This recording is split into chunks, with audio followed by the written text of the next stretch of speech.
what's up, Inkie peeps? It's Adele from Inkie Quill, and today I'm showing you how I created the September art prints, and I love the way they turned out. If you haven't already, make sure you check out the video of the reveal. So these may look like ordinary white watercolor pieces of paper, but you are mistaken.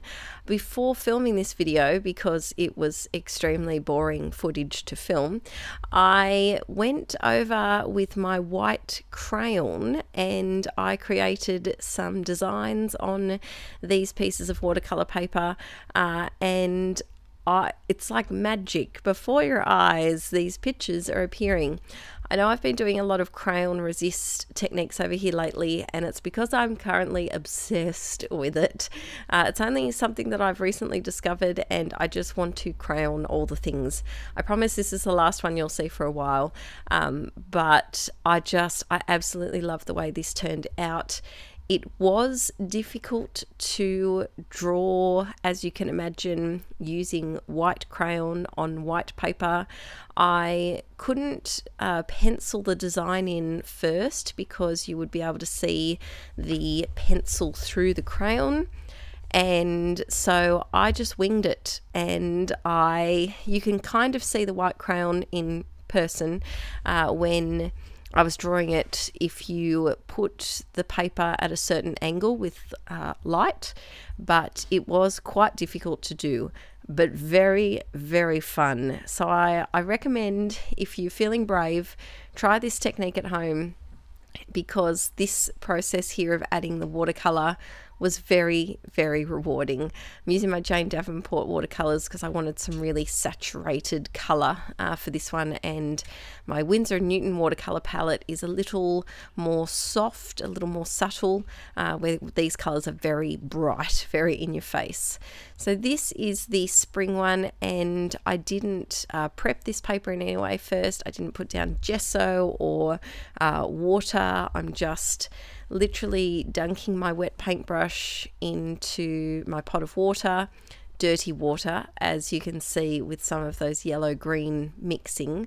I was a little stubborn and didn't change my water because I was filming, and so my tip, if you are trying this, is to have 2 pots of water, so that you can use one for the darker colors and one for the lighter colors, so you don't get any contamination of the colors.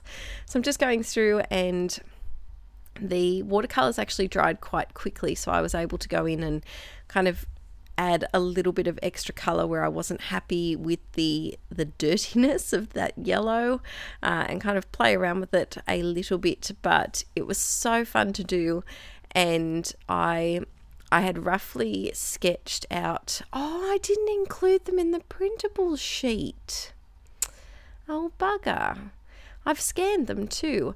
I really roughly in pen just did like practice little wreaths that are about probably 3 inches by 3 inches maybe, and I was going to I really liked the way that they looked. They were very rough and sketchy, but I was going to include them on the collage sheet, and I forgot. Well, I might just upload them as a random extra tiny mini printable later in the month. But for this one, for the autumn wreath, I wanted to stick to orange and brown, of course, but I also wanted to add in a bit of a deep pink, almost like a plum. In real life, it's a really, I always associate this color with autumn, I think because my mum had a jumper that was a pinky purpley kind of color, and of course she wouldn't wear it in summer because it was a jumper, and she'd seem to always wear it in autumn because it was just it was light, it wasn't a heavy knit, and so that's the color that I always associate with autumn. Isn't it funny? Let me know in the comments. Oh, there's Aaron saving me with my dirty paint water.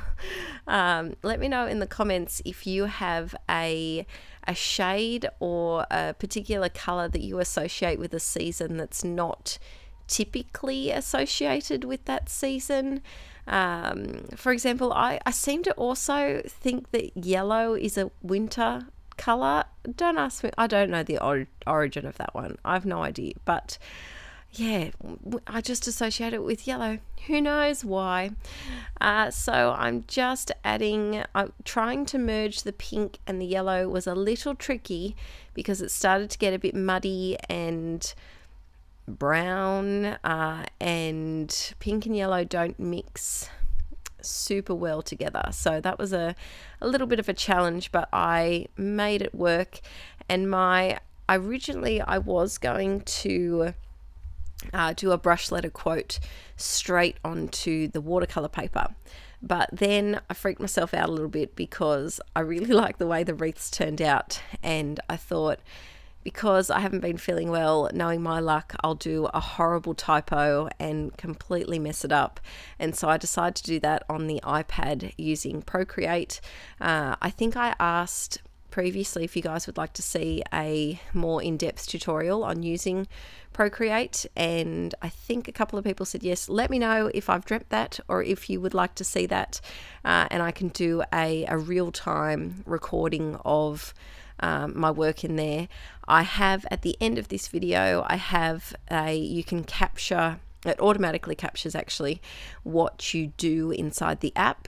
If you don't know what Procreate is, essentially it's just a drawing app, so you can use different like types of paint brushes and calligraphy brushes and all sorts of different things to create artworks or drawings, whatever you might want to do, and it automatically records what you do and speeds it up super fast. So at the end of this video you'll see me playing around with the brush lettering for the quotes for this one. I didn't record the hello autumn, hello fall, hello spring ones, but I slowed it down a little bit so I can talk through it, and then I've done the sped up version as well because I really like how it looks sped up. Oh my goodness, you can tell that my brain isn't working quite so well this week because I also forgot about these. I made some Project Life type cards to include in the journaling cards printable for this month, and I forgot them as well.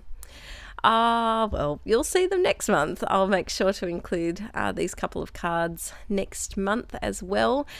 Next month, actually, a bit of a call out for advice from you peeps.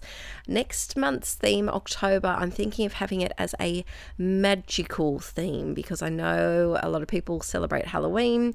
A lot of people don't celebrate Halloween. So I was thinking of just doing a broad, magical, lots of stars, think a bit Harry Potter-esque.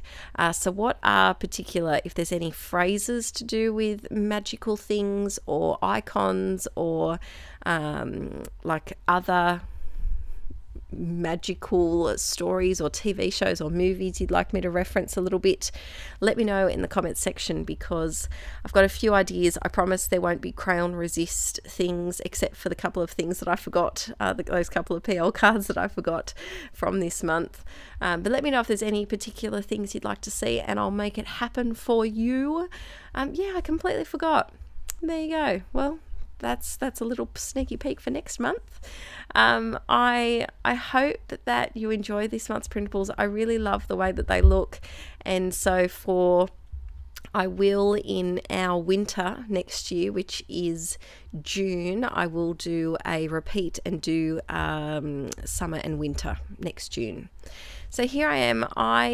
One thing with Procreate is that you can create layers. So I accidentally, the first time I wrote this quote out, I accidentally did it on the actual layer that had the image of the wreath.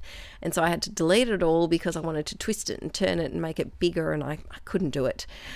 So that was a little bit frustrating. Here's a super sped up version, and you can see I only do a couple of takes to get it. This one I think I did in one take, except for the first word a couple of times, perhaps.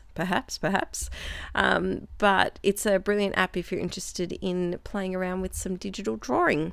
Thanks so much for watching today, guys. I'm hopefully feeling better very soon, and I'll be back with a video on the 20th. Bye!